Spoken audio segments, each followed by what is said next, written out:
Hello everyone, welcome to our channel, and today we will see how we can use ChatGPT to write a resume. So for that, open up ChatGPT.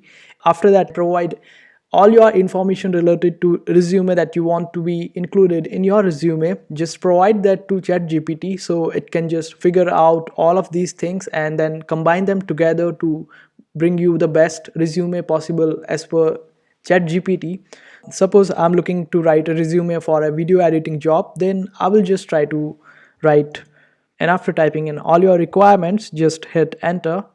The more requirements that you will provide or the information that you will provide about you, the better your resume will look like and reflect your personality.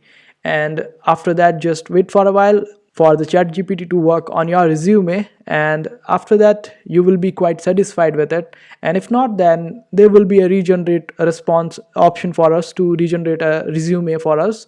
And this is what ChatGPT has come up with, and it is quite good, looks quite good, sounds quite good, and yeah, it looks quite decent. And we can also make changes to it, so ChatGPT can bring the base of our resume to us, and then we can just work upon and make some improvements in it to get the best out of it. And this is how you use ChatGPT to write resumes. And I hope this video was helpful. Make sure to hit that like button and also subscribe to our channel for more helpful videos.